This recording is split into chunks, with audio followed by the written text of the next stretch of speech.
काफ़ी सारे ईमेल्स और क्लास के अंदर डाउट्स कि आखिरी 10 से 12 दिन रहते हैं एग्जाम में, क्या करना चाहिए क्या नहीं करना चाहिए। 5 जून आ गई, डर लग रहा है, प्रेशर बहुत ज़्यादा इंक्रीज हो रहा है, दिमाग चलना बंद हो गया है, फियर ऑफ फेलियर है। बहुत कॉमन इमोशंस हैं और इनको डील करने का क्या तरीका हो सकता है डिस्कस करेंगे इस पर्टिकुलर वीडियो में। प्रीलिम्स 2022 जो 5 जून को एग्ज़ाम है, अगले 12 दिन हम क्या कर सकते हैं अपने स्कोर को और इम्प्रूव करने के लिए, अगले 12 दिन हम क्या नहीं कर सकते अपने स्कोर को इंप्रूव करने के लिए। देखिए, क्या करना है वो जानना जरूरी है, लेकिन क्या नहीं करना वो जानना उससे भी ज़्यादा जरूरी है। अनअकैडमी में सब्सक्राइब करने के लिए यूजर रेफरल कोड मधु गुप्ता 10% डिस्काउंट के लिए। अनअकैडमी पे मेंस मेंटरशिप प्रोग्राम शुरू हो रहा है। आप में से जो लोग 5 जून को अपीयर हो रहे हैं, उनका जिनका प्रीलिम्स क्लियर होगा, उनके लिए मेंस मेंटरशिप प्रोग्राम है अनअकैडमी पे जो शुरू होने वाला है। प्राइस हाइक जल्दी आने वाला है। इसी के साथ सीएससी एश्योर ऑफर 2 साल के सब्सक्रिप्शन पे 1 साल का सब्सक्रिप्शन आपको फ्री मिलेगा। ऑल्सो अनअकैडमी आइकॉनिक सब्सक्रिप्शन पे आपको 10 प्रैक्टिस बुकलेट्स मिलेंगी 7500 की, जिसमें 11,000 क्वेश्चन से ज़्यादा आपको क्वेश्चंस मिलेंगे। नए बैचेस शुरू हो रहे हैं 25 मई से, इंग्लिश हिंदी और बाइलिंगुअल में कंप्लीट 1 ईयर 2 ईयर बैचेस। 5 जून के बाद शुरू हो रहे हैं ऑप्शनल के बैचेस कॉम्प्रिहेंसिव प्रिपरेशन के लिए। Do join that. And also mega combat Unacademy का 29 मई को यहाँ पे मैंने इकोनॉमी के क्वेश्चन सेट करें करंट अफेयर्स के, तो अगर आप इकोनॉमी अपनी टेस्ट करना चाहते हैं तो इसको जरूर अटेम्प्ट करिए। काफ़ी अच्छे क्वेश्चंस बनाया मैंने keeping in mind the current trend. तो इकोनॉमी के करंट अफेयर्स के क्वेश्चन यहाँ पे मैंने सेट करें। Do attend this particular mega combat, right. सबसे पहले देखते हैं कि हमारे को क्या नहीं करना एग्जाम के लिए, क्या नहीं करना अगले 12 दिनों में, 15 दिनों में हमारे को क्या नहीं करना, सो दैट हमारा स्कोर और बेहतर हो सके। सबसे पहले मॉक टेस्ट करना छोड़ दीजिए। 23 मई आज मैं ये वीडियो बना रहा हूँ। अब मेरे ख्याल से मॉक टेस्ट का टाइम खत्म हो चुका है, क्योंकि जितना ज़्यादा अब आप मॉक टेस्ट करोगे तो रिवीजन से ज़्यादा कॉस्ट बेनिफिट के टर्म्स में आपका फियर बढ़ेगा।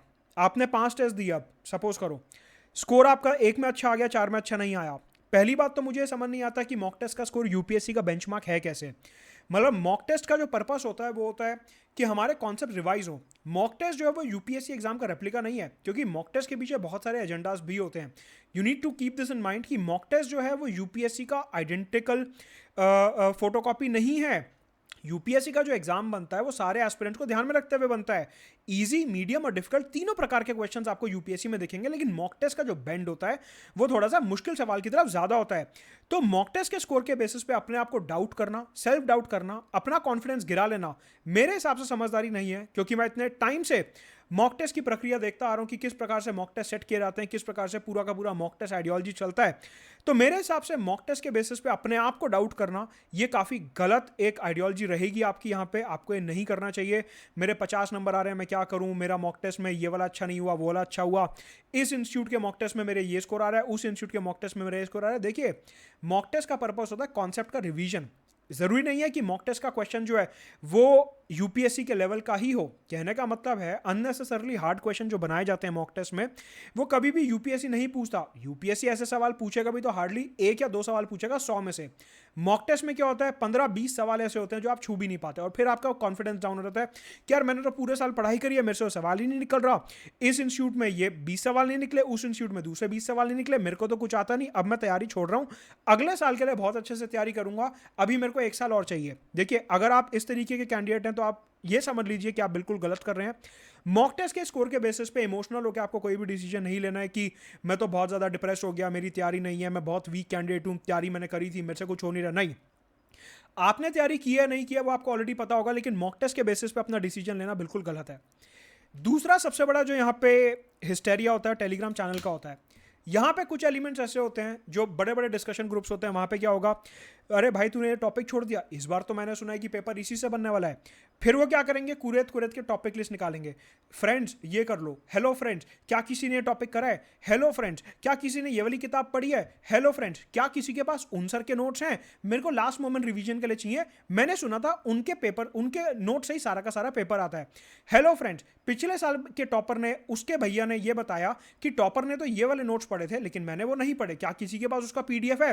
हेलो फ्रेंड्स इस बार करंट अफेयर्स में हिंदू के पेज नंबर 5 में छोटी सी नीचे एक लाइन लिखी हुई थी, क्या वो वाला टॉपिक इंपॉर्टेंट है।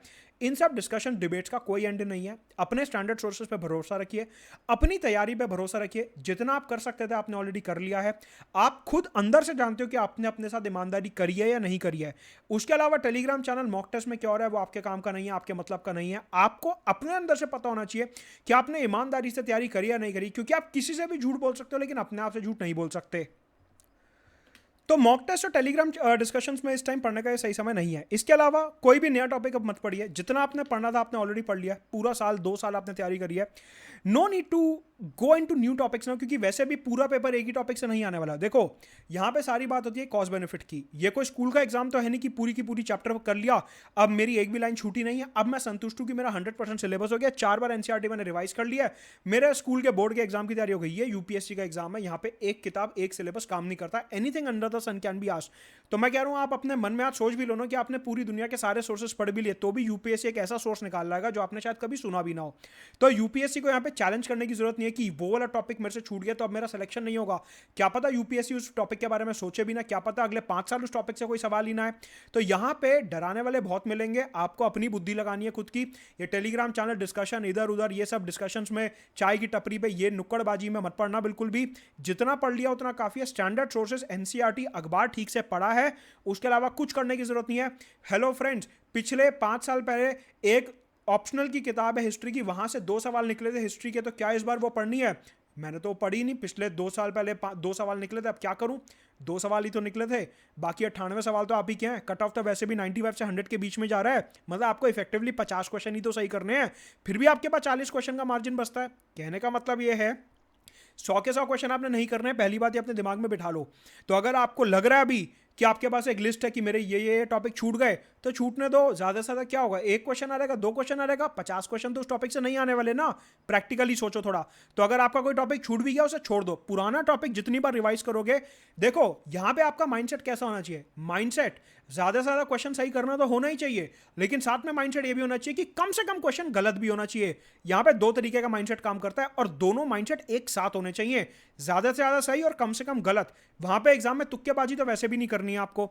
तो नया टॉपिक अगर नहीं करा है छोड़ दो उसे, ज्यादा से ज्यादा क्या होगा, 1 क्वेश्चन ही तो आएगा 2 नंबर का, जाने दो। बाकी 99 सवाल पे फोकस करो ना, वो सही होने चाहिए। अपने को 100% क्वेश्चन वैसे भी नहीं करने हैं।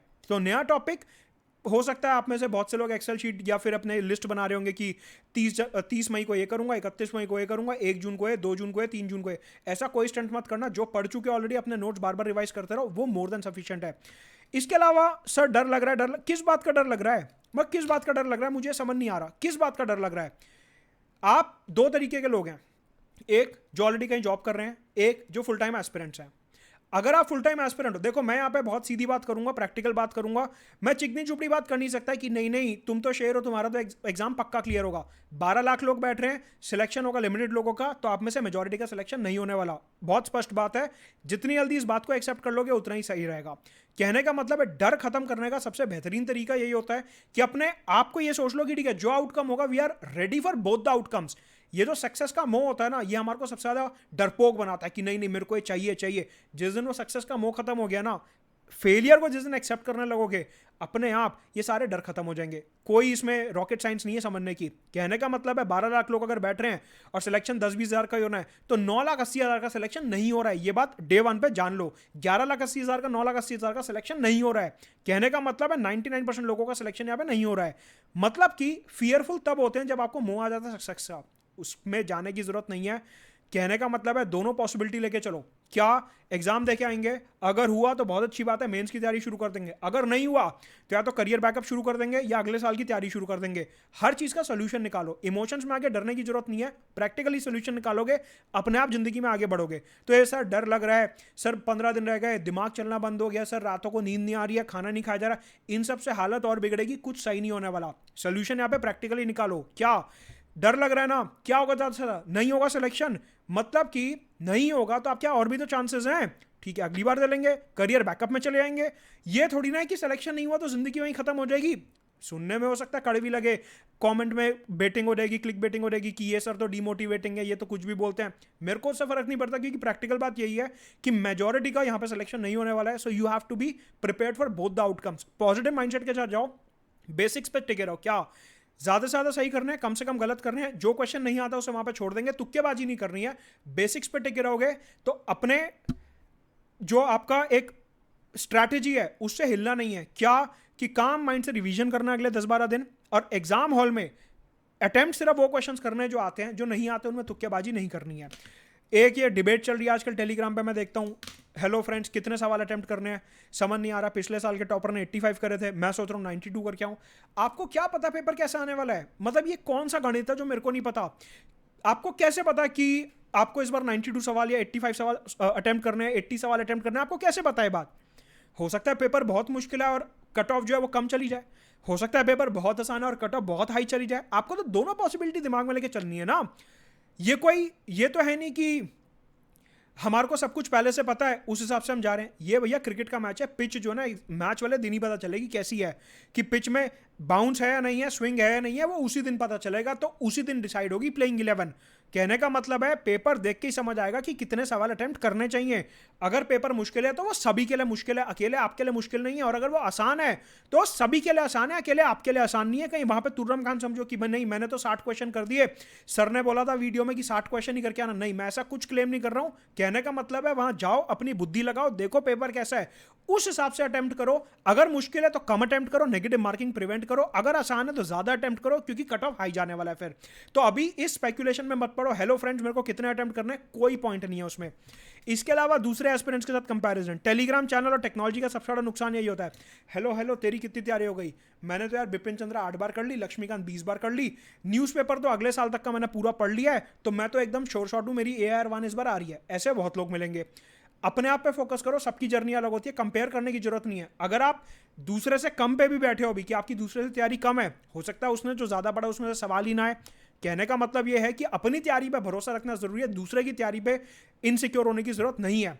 मेरे पास एक ईमेल आता है, सर मेरे गांव में एक लड़का है, वो 4 बार रिवीजन पूरी कर चुका, मेरे को अब उससे जेलेसी हो रही है। भाई जेलेसी किस बात की? तुम्हारे पास भी तो टाइम है, फटाफट रिवाइज करो। अब उसने 4 बार रिवीजन कर ली, ऐसा वो क्लेम कर रहा है। कैसे करिए, कितनी क्वालिटी से करिए, कितना टाइम लगाया है, ढंग के सोर्सेस पढ़े या नहीं पढ़े? क्या पता ल्यूसेंट ही 4 बार उसने रिवाइज कर लिया और वो कह रहा है मेरी तो UPSC की तैयारी हो गई। आपको क्या पता उसने क्या सोर्सेस पढ़े हैं? ये सब बकवास की बातें हैं बिल्कुल, कि मैंने तो 5 बार रिवीजन कर ली, 6 बार कर ली, बहुत अच्छी बात है आपके लिए। लेकिन इसका फैसला कि कितनी अच्छी रिवीजन हुई है वो एग्जाम वाले दिन 5 जून को होगा। तो अपनी तैयारी पे ध्यान रखो। ये है डोंट्स। इसके बाद बात आती है डूस की, कि अपने को क्या क्या करना है। कुछ नहीं करना, रोज रिवीजन करनी है और PYQ करना है। PYQ कितना, 20 साल का कर लो, काफी है। PYQ 20 साल के, सिर्फ प्रीलिम्स के, कहीं मेंस के करने बैठ जाओ, अभी सिर्फ प्रीलिम्स के करने हैं, ठीक है। इसके अलावा CSAT प्रैक्टिस रोज करनी है। ऐसा सिनारियो नहीं आना चाहिए कि GS में तो 140 नंबर ले आए और CSAT में 67 भी नहीं आए। ये सिनारियो नहीं आना चाहिए। CSAT की रोज प्रैक्टिस करो और रिवीजन और PYQ करते रहो, बेसिक स्टैंडर्ड बुक्स और NCERT की। इसके अलावा कुछ फैंसी मत करने बैठ जाना अभी। साथ के साथ अखबार 25 मई तक पढ़ लो, उसके बाद रोक देना। सबसे पहले वो सब्जेक्ट रिवाइज करो जिसमें आप वीक हो, जिसमें आप कमजोर हो, सबसे पहले वो सब्जेक्ट रिवाइज करो। ये नहीं कि सर मेरे को पॉलिटी बहुत पसंद है तो बार बार पॉलिटी रिवाइज कर रहे हो। अगर साइंस एंड और एनवायरमेंट वीक है तो पहले वो रिवाइज करो, पॉलिटी आखिरी में रिवाइज करना। उससे आपका डर अपने आप कम होने लगेगा और अपनी तैयारी पे फोकस करो। इसके अलावा अभी से प्रिंट आउट लेकर रख लो एडमिट कार्ड का, एग्जाम के आखिरी दिन 4 तारीख को भागना मत, अरे मैं तो भूल गया साइबर कैफे जाना है। ID प्रूफ निकाल के रख लो। इसके अलावा मीम्स देखो, अच्छा खाना ऑर्डर करो, चिल करो। कुछ ऐसी बहुत कोई ये रॉकेट साइंस नहीं है, पेपर ही है बस एक, राइट। अपना स्ट्रैटेजी पे टिके रहो, बेसिक्स करते रहो, CSAT करो, रिवीजन करो, दूसरे को मत देखो, अपने आप को देखो, मीम्स देखो, सब चिल्ड है, राइट। अनअकैडमी में सब्सक्राइब कर लेना, नीचे डिस्क्रिप्शन बॉक्स में टेलीग्राम चैनल का लिंक दिया है।